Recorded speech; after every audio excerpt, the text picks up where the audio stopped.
말씀의 제목은 언약은 반드시 성취되기에 우리가 항상 유지할 것입니다. 오늘 민수기 26장은 이제 두 번째 인구 조사에 대해서 기록되어져 있습니다. 앞서 민수기 1장에 보면은 하나님께서 첫 번째 인구 조사를 명하셨죠. 그 이유가 무엇이었습니까? 이스라엘 백성들이 광야 행군을 원활하게 하고, 왜냐하면 조직이 구성되니까요.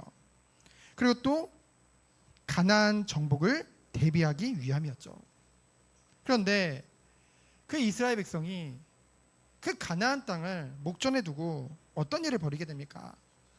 민수기 13장 14장에 보면은 그 가나안 접경지대인 가데스에서 이 12정탐꾼의 보고를 듣고 그곳에서 반역을 일으키게 되어지죠. 그래서 가나안을 목전에 앞두고 무려 광야에서 38년간, 언제까지요? 출애굽한 1세대가 다 죽기까지 이제 광야에서 머물게 되어집니다. 방황을 하게 되어지죠. 이제 그 모든 시간이 지나고 어느덧 다시 이스라엘 백성들이 이 가나안을 눈앞에 두고 있는 것이 바로 오늘 민수기 26장입니다. 그래서 첫 번째로 두 번째 인구 조사에 대해서 1절부터 51절까지 나와 있는데요. 저는 이거를 한 절 한 절 이제 원어로 주해를 다 했거든요. 근데 뭐 그거 다 하려면은 시간이 너무나 오래 걸리기 때문에 먼저 1절에 보면은 연병 후에라고 했죠. 연병 후에. 이것은 우리가 앞서 25장에서 바알볼 사건으로 인한 하나님의 징계로 2만 4천 명이 우상 숭배자들이요 죽고요. 특히 한 지파의 지도자 중 한 사람에도 불구하고 이 범죄를 주도한 시므리와 그리고 미디안 여인 고스비가 의분에 찬 비느하스에게 죽임을 당하게 되었죠. 그로 말미암아 2세대도 죄로부터 정화되어지고 38년간의 광야 시간을 통해 1세대 또한 다 죽은 후에요. 이제 도덕적으로 신앙적으로 봤을 때 이스라엘이 정화된 후를 말합니다. 연병후라는 것은 그제야 비로소 하나님께서 약속의 땅 분배를 위한 준비 명령이 내려지는 것을 우리는 보게 되죠. 여기서 우리에게 주시는 교훈은 무엇입니까? 하나님의 백성은, 그 하나님 나라의 백성은 죄와 무관한 순결한 자야만 한다는 거죠. 근데 그게 말만큼 쉽습니까? 우린 연약하잖아요. 죄성을 가지고 있잖아요. 그래서 범죄를 너무나 자주 할 때가 많습니다. 범죄라고 하니까 이제 사법적인 범죄 말고요, 하나님 앞에 죄를 범하는 경우가 너무나도 많습니다. 하지만 우리가 그 죄를 방치하거나 계속 지을 수는 없죠. 왜 그렇습니까? 우리는 하나님의 자녀요 백성이기 때문인 줄 믿습니다. 하나님 자녀이기 때문에, 사생자가 아니기 때문에 하나님께서는 우리가 범죄할 때마다 반드시 징계를 내리시죠. 또한 내 안에 성령께서 계시기 때문에 이 죄에 대해서 갈수록 민감해지고 죄를 미워하는 마음이 생긴다는 것이죠. 그래서 우리는 어떻게 해야 될까요? 연약해서 죄를 지을 수 있죠. 그러나 그것을 내가 연약하니까 또는 환경 때문에로 합리화하는 것이 아니라 즉시 회개함으로, 누구 이름으로요? 예수 그리스도 이름으로 회개함으로 죄 씻음을 받아 항상 신앙적으로 순결한 상태를 유지해야 되는 줄 믿습니다. 그 근거가 무엇입니까? 고린도후서 7장 1절에 보면은 그런즉 사랑하는 자들아, 이 약속을 가진 우리는 하나님을 두려워하는 가운데서 거룩함을 온전히 이루어 육과 영의 온갖 더러운 것에서 자신을 깨끗하게 하라고 바울도 증거하고 있죠. 그래서요, 참된 신앙생활 가운데는 회개가 없을 수가 없는 것입니다. 늘 회개하면서 주 앞에 나아가며 순결한 상태를 유지하는 것이죠. 그러면서 5절로 51절을 보면은 본격적인 이제 인구를 계수한 내용이 기록되어져 있는데요. 우선 결과부터 말씀드리면은 각 지파별로 보면은 그 숫자에 많은 변화들이 있었습니다. 근데요, 전체 숫자를 보면은요, 민수기 1장의 1차 계수 때 몇 명이라고 기록되어져 있냐면요, 총 합이 60만 3,550명이라고 했어요. 그런데요, 민수기 오늘 26장 51절을 보면은 2차 계수 때는 몇 명이라고 했습니까? 60만 1,730명이에요. 비슷하죠? 앞자리가 똑같잖아요. 60만 명. 그래서 숫자가요, 1,820명밖에 감소되지 않았어요. 거의 0.2%밖에 감소되지 않는 거죠. 거의 변화가 없다는 것입니다. 여러분, 이 민수기 13, 14장의 가데스 바네아 반역으로 인해서요, 그때도 많은 사람들이 죽었고요. 그리고 이 광야라는 이곳에서요, 어떻게 됐습니까? 광야 그 자체로도요, 물도 없고요, 먹을 것도 없고요, 잠자리도 불편한 아주 척박한 땅이잖아요. 그곳에서 무려 38년이나 있었는데요, 그냥 편히 있었습니까? 아니요. 중간중간에 전쟁도 있었죠. 하나님 앞에 불신앙하고 원망함으로, 또한 우상숭배와 음행으로, 각종 범죄에 대한 하나님의 징계로 수많은 사람들도 광야에서 죽어갔잖아요. 하지만 그럼에도 불구하고 38년이 지난 다음에 보니까요, 숫자가 거의 변하지 않는 거예요. 그것은 무엇을 알 수 있나요? 하나님 백성을 향한, 하나님의 그 백성을 향한 하나님의 사랑을 우리는 알 수 있는 것이죠. 하나님의 특별한 섭리와 긍휼과 보호하심의 은혜가 광야의 그 방랑 기간이 비록 징계의 시간이었을지 모르지만은 그 가운데서도 이 선민 이스라엘과 그 가운데서 계속 머물렀음을 우리는 알게 되어집니다. 그래서요, 우리가 사는 이 세상이요, 결코 만만치 않습니다. 이 광야 같은 세상이라는 표현이 딱 맞아요. 보기에는 많은 것들이 있는 것 같은데요, 광야보다. 근데 정작 내 건 없는 것 같아요. 세상에는 많은 것들이, 즐거움이 있는 것 같은데 우리는 그리스도를 위해 그 모든 것을 포기했잖아요. 그렇죠? 이 광야 같은 세상, 외부적으로 그리고 나의 연약함과 죄성으로 인해서 때로는 힘들기도 하고요, 때로는 이런저런 문제들로 말미암아, 우리 앞에 있는 문제들로 말미암아 힘들 수도 있습니다. 하지만 우리가 잊지 말아야 될 것은 무엇입니까? 하나님은 하나님의 백성을 하나님의 은혜로 말미암아 반드시 보존시키신다는 것이죠. 절대로 변하지 않는 것입니다. 그래서 하나님은요, 하나님의 백성을 때로는 징계하실지언정 결코 영원히 버리지 않으시고 끝까지 지켜주시는 줄 믿습니다.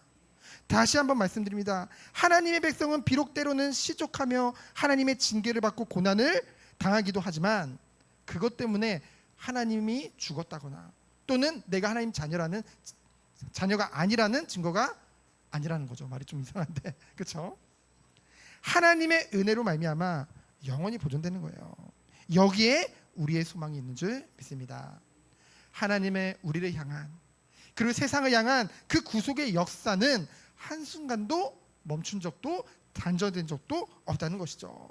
앞으로도 계속 되는 줄 믿습니다. 왜 그렇습니까? 우리는 하나님의 완전하신 구원의 그 예정 속에 있기 때문에. 그러면은 이제 전체적으로는 그런 결과가 나왔는데요, 그 세부적인 내용을 몇 가지만 살펴보면요, 두 가지만 살펴볼게요. 5절로 18절에 보면은 이제 성막을 지었을 때 이제 남쪽에요, 르우벤 지파가 있었고요, 그 르우벤의 깃발 아래에 진쳤던 지파들이 두 지파가 더 있었습니다. 근데 특이한 거는요, 그 르우벤과 함께 진쳤던 지파가 바로 시므온 지파와 갓 지파거든요. 근데 그들이요 전부 감소했어요. 얼마큼 감소했냐면은 르우벤 지파는 대략 3,000명 가까이 줄어들었고요, 시므온 지파는 여러분 알다시피 거의 3분의 1로 줄어들었죠. 37,000명이 줄어들었습니다. 그리고 갓 지파는 5,000명 이상 줄어들었어요. 이것은 왜 그럴까요? 르우벤은 육신적인 혈통으로서 장자잖아요. 야곱의 장자였죠. 근데 여러분 알다시피 아비의 침상을 더럽혔죠. 그 일로 말미암아 창세기 49장에 보면은 그 야곱이 각 자녀들을 축복기도 예언기도를 해줄 때 뭐라고 했어요? 너는 탁월하지 못하게 될 것이다를 말했죠. 그 언약대로 된 것입니다. 그런데요, 그리고 또 시몬 지파는 그런 것뿐만이 아니라 뭐예요? 바알브로 우상 숭배로 인해서 연병으로 죽은 사람이 24,000명인데 그 중에서 이제 시므리가 시몬 지파인 걸 보면은 지도자였잖아요. 그러니 그 지파 사람들에게 반드시 그 죄악의 영향을 줬겠죠. 그러다 보니 이 죽은 24,000명 중에 상당수가 아마도 시몬 지파였을 것입니다. 이와 같이 하나님께서는요, 이 죄에 대한 그 징계를 반드시 하시는, 그래서 죄를 간과하시는 분이 아니라는 것을 우리는 다시 한번 보게 되어지죠. 하나님의 백성들임에도 불구하고 우리 성도님들이 착각하는 게 있어요. 하나님은 우리를 무조건 축복해야 되는 거 아닌가, 눈에 보이는 축복을 해주는 것이 하나님이 우리를 사랑한다는 증거 아닌가라고 생각할 수도 있어요. 근데 성경에는 우리를 복주기 위함이 더 많이 기록되어져 있습니다. 하지만 우리가 죄를 지을 때는 징계하고 그거에 대한 심판 또한 말씀하고 있다는 것이죠. 그래서 우리는 두 가지를 다 봐야 될 줄 믿습니다. 그렇기 때문에 우리는 하나님을 사랑하지만은 하나님을 두려워하는 거예요. 그것을 무엇이라고 합니까? 경외한다고 하죠. 하나님을 경외할 수밖에 없는 것입니다.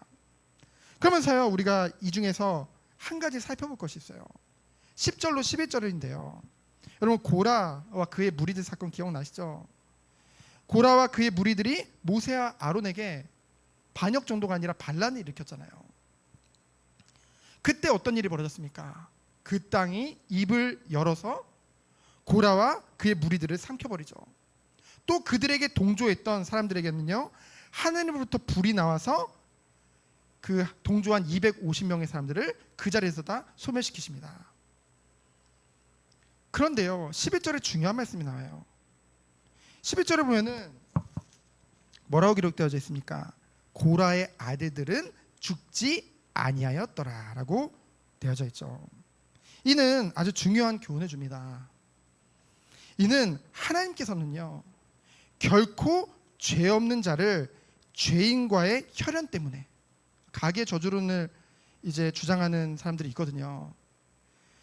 혈연 때문에 혹은 친분 관계 때문에 징계하시는 분이 아니라는 사실을 분명히 나타내는 거죠. 그래서 하나님은 결코 죄 없는 자를 죄인과 함께 멸망시키는 분이 아닌 줄 믿습니다. 오직 각자의 죄에 따라 공평하게 심판하시는 분이라는 거죠. 저는 그걸 봤거든요. 어떤 사람이요, 저에게 이제 힘들다고 이제 카톡을 보내오시는데 보면은, 죄송합니다, 그분은 이 말씀을 안 들을 것이 분명하기 때문에 말씀드리면은 끊임없이 탓을 해요. 나를 둘러싼 내 배우자 때문에, 그리고 나는 깨끗한데 이 자녀 때문에, 자녀가 마귀고 저 남편이 마귀고 나를 둘러싼 모든 사람들이 마귀고 사단이고, 그렇게 막 보내와요. 그러면서 결론은 나는 아무 그게 없다는 거죠. 이 사람들로 말미암아 내가 고난을 겪는다라는 말을 하더라고요. 맞는 얘기이기도 합니다. 그리고 그 마음을 너무나 이해하고 너무 안타깝지만은, 근데 뭡니까? 만약 누군가에게 하나님께 징계를 받는다면 그 징계의 원인은요, 꼭 나 때문이 아닐 수도 있어요. 욥을 보면은. 그러나 대부분은, 전 우리가 하나님 앞에 섰다고 한다면은 다른 사람에게서 그 이유를 찾기 이전에 먼저 누구부터 살펴봐야 되는 거예요? 나부터 살펴봐야 되는 거예요. 그게 신앙의 양심입니다. 그래서요, 에스겔 18장 19절로 20절을 제가 꼭 읽어드리도록 하겠습니다. 중요한 말씀이기 때문에 읽어드리도록 하겠습니다. 이제 우상숭배를 많이 한 집안 사람들이 부모님이 우상숭배했으니까 나도 망하지 않을까라는 걱정을 많이 하죠. 물론 그런 부모님의 그런 신앙이 내게 전달되어져 가지고, 그러다 보니까 나도 하나님 앞에 우상숭배하는 죄를 지음으로 해서 그 일로 말미암아 징계를 받을 수는 있습니다. 하지만 부모님이 우상숭배했기 때문에 내가 저주를 받는다. 그건 성경적이지 않다는 거죠. 그 분명한 말씀이 어디에 나오냐면요. 에스겔 18장 19절로 20절에 보면은 뭐라고 했습니까? 그런데 너희는 이르기를 아들이 어찌 아버지의 죄를 담당하지 아니하겠느냐. 이건 담당한다는 게 아니라 반어법입니다. 하는도다. 아들이 정의와 공의를 행하며 내 모든 율례를 지켜 행하였으면 그는 반드시 살려니와. 20절에 중요한 말씀이 나오죠. 범죄하는 그 영혼은 죽을지라. 아들은 아버지의 죄악을 담당하지 아니할 것이요 아버지는 아들의 죄악을 담당하지 아니하리니 의인의 공의도 자기에게로 돌아가고 악인의 악도 자기에게로 돌아가리라. 성경에 분명히 나와 있죠. 징계를 받는다면 그 징계의 원인은 그 자신이 범한 죄인 것이라는 거죠. 그래서요, 성도는요, 징계를 받을 때 그 징계의 원인을 타인에게 돌리고 자신의 죄를 인정하지 않는 어리석은 자가 되어서는 안 되겠죠. 어떻게 해야 됐습니까? 오히려 하나님의 징계 앞에서 겸허히, 겸손이도 아닙니다. 겸허히 자신을 돌아볼 줄 알아야 된다는 거죠. 그래서 뭡니까? 감춰진 자신의 죄를 깨닫고 그 죄악에서 돌이키는 자들이 되어야겠죠. 돌이켜야 되잖아요. 그럴 때 하나님의 징계는 우리에게 뭐가 되는 겁니까? 오히려 죄의 오염을 알리는 신호등이요. 또한 더 큰 재앙과 멸망에서 우리를 건지시는 하나님의 따뜻한 손길이 되는 줄 믿습니다. 이것을 깨닫지 못하면요, 그걸로 말미암아 자꾸만 원망하고 오히려 다른 길을 가게 된다니까요. 그러면 19절로 27절을 보면은요, 이번엔 반대입니다. 르우벤은 이제 남쪽에 그 깃발 아래에 있었던 지파를 살펴봤잖아요. 시몬과 그 지파. 그러면은 이 성막 동쪽에 보면은요, 19절로 27절을 보면은 유다의 깃발 아래 진친 자들이 나옵니다. 누구냐면요, 어느 지파냐면요, 이사갈 지파와 스볼론 지파예요. 중요한 건 어떻게 되냐? 이들의 인구가 다 늘어났습니다. 유다는 2,000명 정도 늘어났고요. 원래 많았고요. 이사갈은 무려 10,000명 가까이 늘어났어요. 그리고 스불론은 3,000명 이상 늘어나게 되어지죠. 이 유다 지파가 어떤 지파인데요? 야곱이요, 창세기 49장 10절에 보면은 이제 예언하죠. 유다 지파는 번성하여 그리스도가 탄생할 그 지파로서의 축복을 받을 것을 예언합니다. 그걸 어떻게 할 수 있나요? 뭐라고 고백했어요? 49장 10절에 보면은 그 규가, 그 왕의 그 권세를 상징하는 그 규가 유다에게서 떠나지 않을 것이며, 또한 통치자의 지팡이가 그 발에 있을 것이며, 또 무엇을 말했어요? 모든 백성이 그에게 복종할 것이다. 그걸 말했잖아요. 결국은요, 유다 지파는 누구를 예표하는 겁니까? 바로 그리스도를 예표하는 줄 믿습니다. 그래서 이것은 무엇을 말하면요, 유다의 깃발 아래에 진을 쳤다는 것은 유다를 머리로 모인 지파라는 거죠. 그러면 우리는 뭡니까? 그리스도를 머리로 모인 교회를 상징한다는 거죠. 미리 예표하는 거예요. 그래서요, 그리스도와 함께하는 교회는 어떻게 됩니까? 양적으로나 질적으로나 성장할 수밖에 없다는 것이죠. 정말로 그리스도 중심의 교회라고 한다면은 우리의 삶이 하나님 보시기에 합당한 삶이 되어질 수밖에 없는 거죠. 갈수록 뭡니까? 모든 교회의 머리는 그리스도이시기 때문에 뭡니까? 그리스도 없는 교회는 성장할 수 없고요. 그리스도와 함께 할 때 교회는 성장하고 자라나게 되어져서요, 바른 교회와 성도의 모습을 가질 수 있게 된다는 것이죠. 그 기준이 무엇입니까? 말씀에 그렇게 얘기하고 있잖아요. 그래서 교회는요, 늘 누구 중심이어야 돼요? 그리스도 중심이어야 돼요. 그리스도께서 머리로 계신지를요, 항상 우리는 살펴봐야 됩니다. 누가 머리로 계시나? 그리스도가 머리로 계시면요, 교회에서 그리스도의 뭐가 나타날 수밖에 없을까요? 아까 찬양 드렸던 것 같이 사랑이 나타날 수밖에 없어요. 그리스도가 머리가 되시면은 겸손이 나타날 수밖에 없다는 것이죠. 그러면은 교회는 자연적으로 성장할 수밖에 없는 것입니다. 양적으로 성장하지 않더라도 한 사람 한 사람이 그리스도의 장성한 분량대로 이르게 되어지는 것이죠. 그래서 우리 정원교회는 어떤 축복을 누려야 되겠습니까? 세상에는요, 많은 전략들, 많은 방법들이 난무해요. 교회도 이래야지 부흥하고 뭐 저래야지 되고 저래야지 되고 많은 것들이 있죠. 우리가 참고는 해야 되겠지만은 모든 인본주의적이고 세속적인 생각과 방법들을 다 버리고 바울과 같이 다 버리고요. 오직 무엇만 붙잡는 거예요?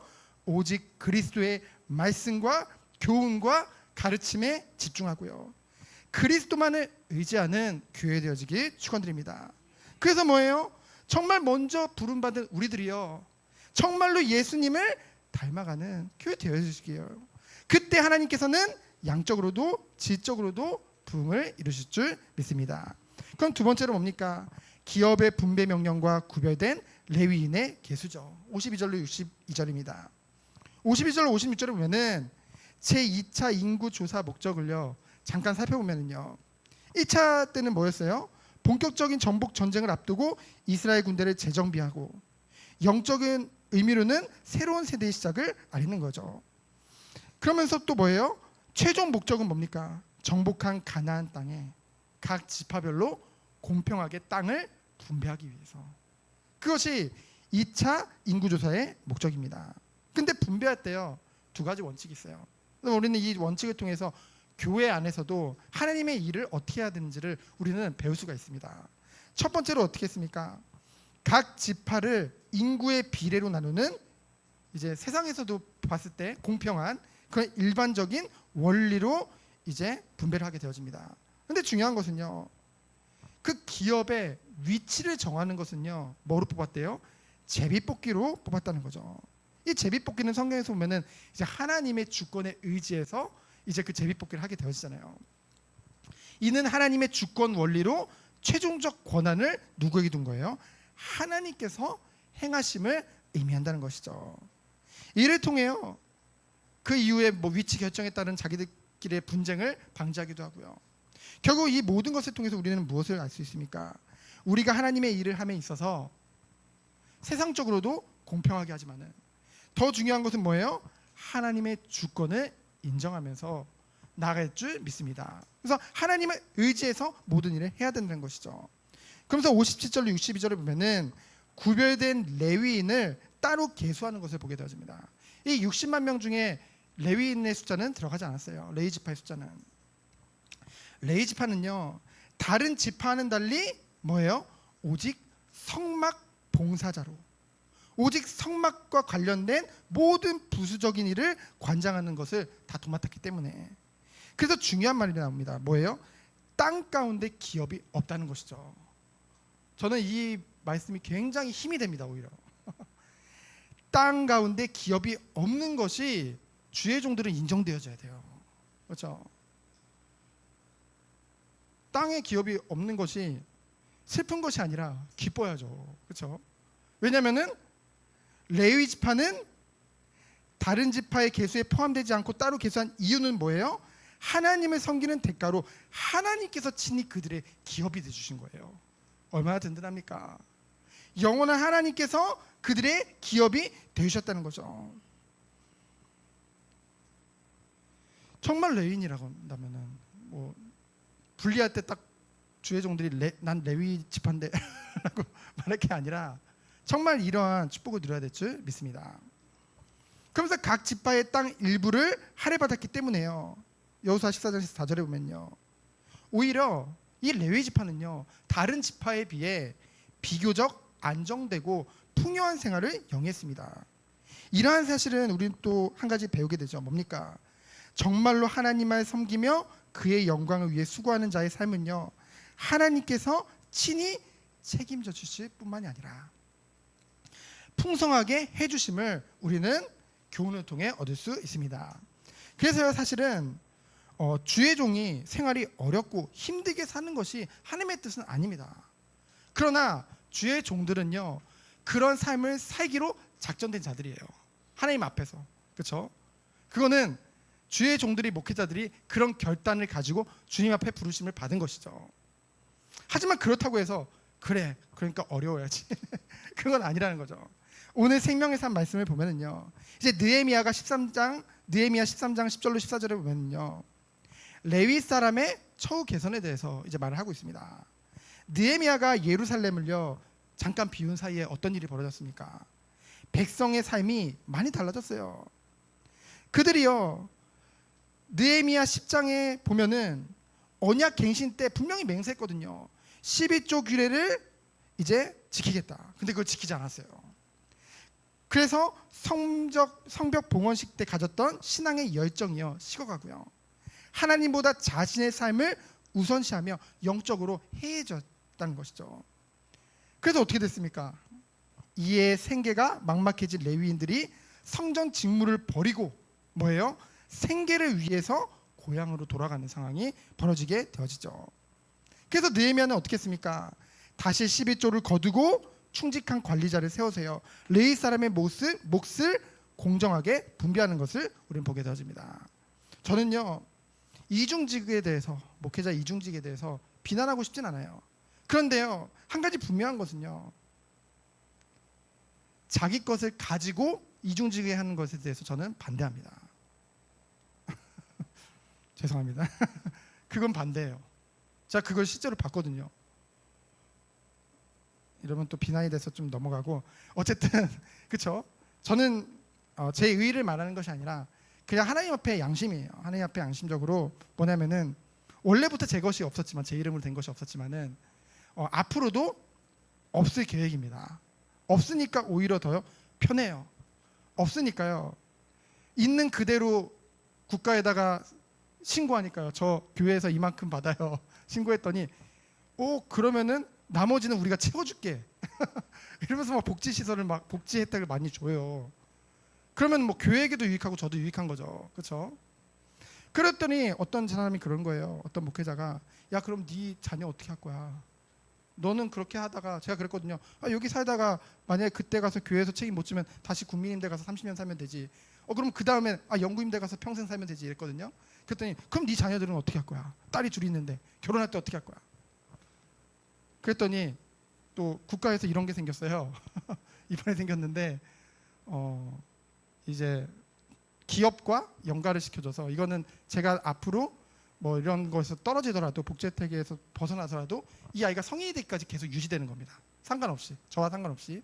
뭐냐면은 제가 아이를 위해서 5만 원을 내면, 5만 원을 저축하면은 국가에서, 기업이랑 연관해서 10만 원을 저축해줘요. 애가 성인이 될 때까지. 그래서 제가 보니까, 대충 보니까 얘네 둘 다 뭐 시집 갈 때 결혼 자금은 걱정할 필요가 없겠구나. 왜냐면은 국가에서 다 내주니까. 그리고 또 저의 나중에 노후를 생각했을 때도 이번에 저희 교단에서 이제 연금 제도를 시작을 하거든요. 근데 너무나 확실하게 시작한 거예요. 뭐냐면은 이제 공적 자금인 국민연금과, 그리고 이제 총회에서 이제 모으는 돈이 있을 거 아니에요. 그것을 어떻게 하냐면, 이제까지 다른 교단들이 다 그게 무너졌던 이유가, 연금 제도가 다 무너졌던 이유가 그것을 총회에서 관리한 거예요, 돈을. 그러니까 목사님들이 뭐 전문가입니까? 그러니까 당연히 무너지죠. 근데 여기서 어떻게 해요? 우리은행에다 그걸 맡겨가지고 이렇게 한다고 하더라고요. 그래서 오히려 저희 같이 작은 교회들은 이만큼 내면 오히려 이 국민연금도 이만큼 넣고 따로 2배로 또 총회에서 또 넣어주고요. 그래서 평생 노후를 걱정하지 않고 이제 목회를 할 수 있도록 돕는 그 시스템이 생겼더라고요. 그래서 얼마나 감사합니까? 그래서 저는요, 하나님이 모든 것을 다 책임지시는 거구나, 그것을 보게 되어졌습니다. 그래서 한편 61절을 보면은 아론의 아들과 나답과 아비후의 범죄 사실을 다시 언급합니다. 뭐냐면요, 하나님께서 보내신 불로 제사를 드리지 않고 자신들의 임의로 피운 불로 제사를 드렸을 때 어떻게 됐어요? 그 교만함의 대가로 화형을 당해 죽는 장면이 민수기 3장 4절에 나오죠. 이는 뭡니까? 이 레위인 중에서 후대의 레위인과 백성들이 범할 수 있는 잘못에 대해서 말하고 있는 거예요. 뭡니까? 하나님의 일을 한다는 미명하에 자신의 이익과 영광만을 추구하려는 뭐예요? 악한 생각을 버리도록 재차 경고하기 위함이라는 것이죠. 그래서 뭡니까? 모든 주의 종들은 끝까지 하나님이 쓰시는 데 있어서 가장 중요한 건 뭐예요? 하나님 앞에 서서 모든 것 가운데 하나님의 심부름을 하는, 그러면서 뭡니까? 청지기적인 삶을 사는 것, 그것이 가장 중요하다는 것이죠. 그래서 늘 명심해야 될 줄 믿습니다. 그래서 세 번째로 뭡니까? 성취된 하나님의 선언이에요. 63절로 65절이죠. 63절에 보면은 제2차 계수를 이제 마쳤다고 했죠.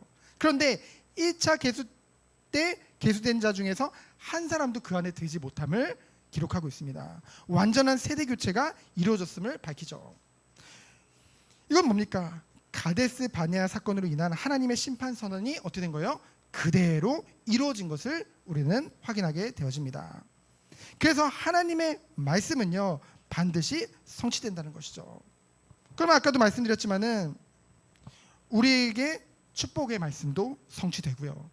반대로 우리가 죄악 가운데 있을 때 공의 하나님께서 징계 내리고 심판하시는 그 하나님의 말씀도 성취된다는 것이죠.